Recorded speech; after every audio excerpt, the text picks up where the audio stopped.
আওয়ামী লীগের হাসিনা না, দিল্লিকেও বুঝতে হবে। ত্রয়োদশ এবং চতুর্দশ শতাব্দী থেকে শিক্ষা নেন। আমার লাল সবুজের পতাকার দিকে যদি শকুনের মতো করে তাকান, আমরা লাখে লাখে কোটিতে কোটিতে প্রান্তে প্রান্তে আবু সাইদ হয়ে ফিরে আসব এবং আপনাদেরকে রুখে দেব। বাংলাদেশ বিক্রি করার জন্য জন্ম হয় নাই, লাখো শহীদের রক্তে গড়া দেশটা কারো বাপের না। কোন বংশের কাছে, কোন ব্যক্তির কাছে আমরা বাংলাদেশ বন্ধক দেই নাই এবং দেব না। নিভে গিয়েছিল।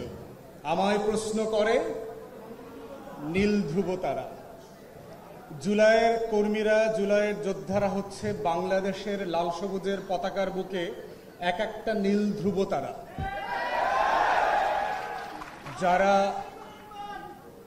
যারা গত বছর এবং গত 16-17 বছর ধরে বাংলাদেশটাকে দিনে রাতে দিল্লির কাছে বিক্রি করে দিয়েছে।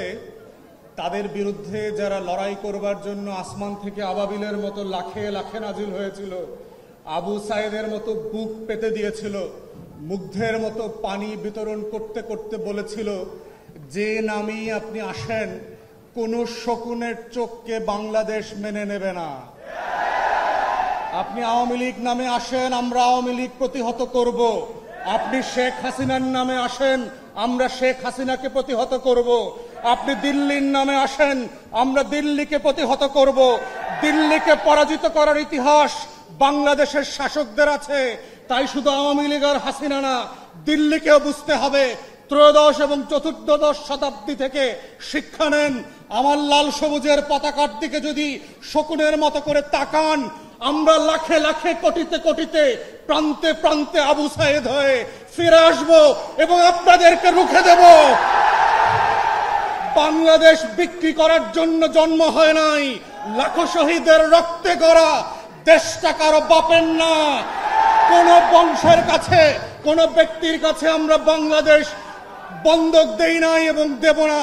অতএব সেই বাস্তবতাই হচ্ছে নতুন করে আবার জুলাই যোদ্ধাদেরকে, আমরা যারা জুলাই রাজপথে ছিলাম, আমাদেরকে মাথায় রাখতে হবে এই রাষ্ট্রের শত্রু কারা। প্রতিদিন এই রাষ্ট্রের ক্ষতি করবার জন্য দেশে এবং বিদেশে বসে কারা ষড়যন্ত্র করছে। হাজার হাজার কোটি টাকা অপচয় করে, লুটপাট করে আজকে বাংলাদেশকে অস্থির করবার জন্য উঠে পড়ে লেগেছে। ওরা কারা? প্রতিদিন ফেসবুকে এবং ইউটিউবে বলবার চেষ্টা করছে, আগেই তো ভালো ছিলাম, 40 বছরে এত মব দেখি নাই। এই সুশীলরা কারা? গত 16 বছর যারা কলম ধরে নাই। ওই গণমাধ্যমগুলো কারা? গত 16 বছরে কোনো অন্যায়ের বিরুদ্ধে যারা কলম তোলে নাই, প্রতিবাদ করে নাই, বরং গণভবনে গিয়ে, বঙ্গভবনে গিয়ে তেল দিয়েছে শুধু এই রাষ্ট্রের ক্ষতি করে। তাদের কলমে সেদিন কালি ছিল না, আজকে কলমে এত কালি কোথায় আসছে? এগুলো আপনার কলমের কালি না, এগুলো আবু সাইদদের রক্তে গড়া বাংলাদেশের রক্তাক্ত কালি। এই কালির সাথে বেঈমানি আমরা আগেও মেনে নেই নাই, পরেও মেনে নেব না ইনশাআল্লাহ।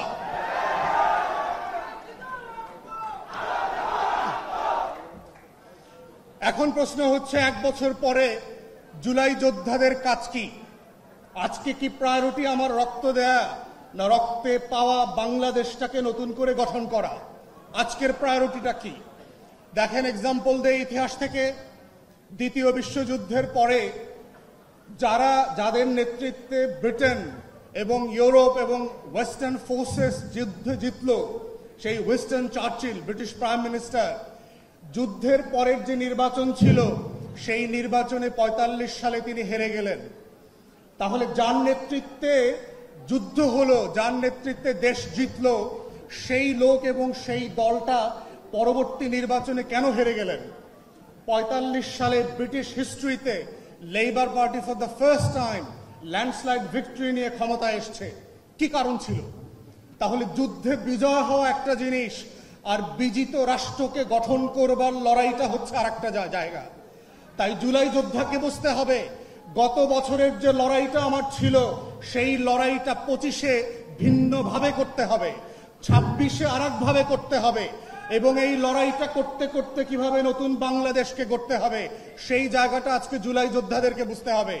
কারণ যেই যুদ্ধটা গত বছর ছিল হাসিনার বিরুদ্ধে, আওয়ামী লীগের বিরুদ্ধে, ভারতের বিরুদ্ধে, সেই যুদ্ধটা আজকে তৈরি হয়েছে আমাদের বাংলাদেশকে নতুন করে গড়বার জন্য, যেইটাকে আমরা বলছি নতুন রাজনৈতিক বন্দোবস্ত, যেইটাকে আমরা বাংলাদেশ 2 বলছি, যেইটাকে বলছি দায় ও দরদের ভিত্তিতে এই দেশটাকে নতুন করে সাজানোর কথা। তাহলে সেই নতুন বাগানটা কিরকম হবে, কিভাবে হবে, সেই বাংলাদেশ 2টা দেখতে কিরকম হবে, সেই স্বপ্নটা আমাদের তরুণদেরকে, আমাদের জুলাই যোদ্ধাদেরকে বুঝতে হবে এবং আত্মস্থ করতে হবে। এবং এটার প্রথম কাজ হচ্ছে, যেটা শুরু হবে, সেটা হচ্ছে বাংলাদেশ রাষ্ট্রের শত্রুদেরকে বুঝতে পারা, চিনতে পারা। এটাই হচ্ছে বাংলাদেশ রাষ্ট্রের স্বাধীনতা, সার্বভৌমত্বের একমাত্র মাপকাঠি এবং বাংলাদেশি নাগরিক হওয়ার শর্ত, যে আপনি বাংলাদেশের শত্রুকে বোঝেন কিনা, শত্রুকে চেনেন কিনা। কোন রাষ্ট্র দিনরাত এই বাংলাদেশ রাষ্ট্রের উপরে ছোবল মারার চেষ্টা করছে, আখন্দ ভারতের নামে আমার মানচিত্রটাকে খেয়ে ফেলবার চেষ্টা করছে, আমার জল, আমার স্থল, আমার আকাশ, আমার পানি, আমার নদী, আমার পরিবেশ সবকিছুকে দিন রাতে খেয়ে ফেলছে। প্রতি বছর বন্যায় বন্যায় আমার কোটি কোটি মানুষকে বন্যস্রোত করে দিয়ে ভাসিয়ে দিচ্ছে। সেই শত্রুটাকে, যে বঙ্গোপসাগরে আমার তেল গ্যাস চুরি করে নিয়ে যাচ্ছে, সিলেটের পাহাড় থেকে আমার পাথর চুরি করে নিয়ে যাচ্ছে, আমার বন্দর থেকে স্বার্থ নিয়ে যাচ্ছে, আমার ব্যবসা নিয়ে যাচ্ছে, গার্মেন্টসের ভিতরে বিভিন্ন ইন্ডাস্ট্রিতে একের পর এক যে অরাজকতা তৈরি করছে, সেই শত্রুকে আজকে বুঝতে পারাটা হচ্ছে নতুন বাংলাদেশের নাগরিক হওয়ার প্রধানতম শর্ত।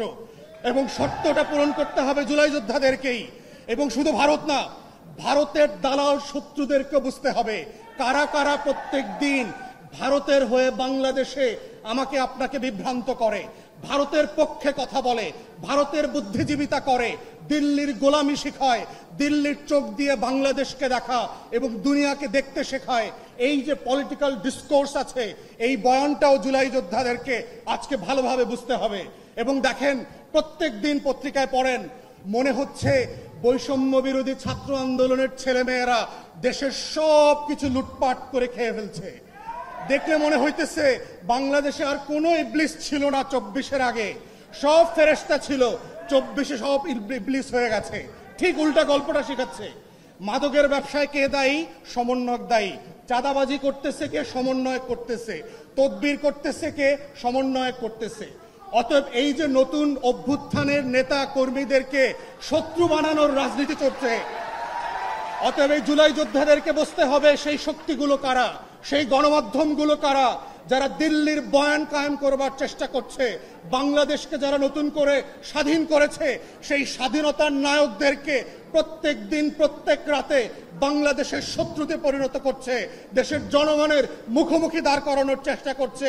এই দিল্লির বয়ানটা বোঝা আজকের জুলাই যোদ্ধাদের জন্য অতীব জরুরি। এবং এটার মধ্য দিয়েই হচ্ছে আপনি নাগরিক হবেন, এটার মধ্য দিয়েই হচ্ছে বাংলাদেশ রাষ্ট্র আগামী দিন টিকে থাকবে কিনা সেই টিকে থাকার শর্ত তৈরি হবে। এবং সেই শর্তের ভিতরে শুধু বিদেশি শত্রু না, কারা কারা আজকে বাংলাদেশে মৌলবাদীদের উত্থানের গল্প শোনাচ্ছে, জঙ্গি উত্থানের গল্প শোনাচ্ছে। এই গল্প তো আমরা 2001 থেকে দেখেছি, যে এই গল্পগুলোর মধ্য দিয়ে আমার মাদ্রাসার ছাত্র আলেম ওলামায়ে কেরাম বিরোধী দলের রাজনীতিবিদদেরকে গুম করার, খুন করার, আয়না ঘরে নেওয়ার বৈধতা তৈরি হয়েছে। যেই গল্পের মধ্য দিয়ে জিয়া পরিবারের সদস্যদেরকে গুন্ডা বানানো হয়েছে, চোর বানানো হয়েছে, হাওয়া ভবনের নাটক তৈরি করা হয়েছে। যেই গল্পের মধ্য দিয়ে জাতীয়তাবাদী দেশপ্রেমিক শক্তিকে কিভাবে একের পর এক মিথ্যা মামলা দিয়ে বাংলাদেশের রাজনীতিতে নাই করে দেওয়া হয়েছে, এই গল্পটাও আপনাদেরকে বুঝতে হবে। বুঝতে হবে গত 53 বছরের রাজনীতিতে নাটক, সিনেমা, গল্প, গান, ফিল্ম, ফটোগ্রাফি সবকিছুর মধ্য দিয়ে দেশপ্রেমিক মানুষদেরকে অপর করার চেষ্টা করা হয়েছে।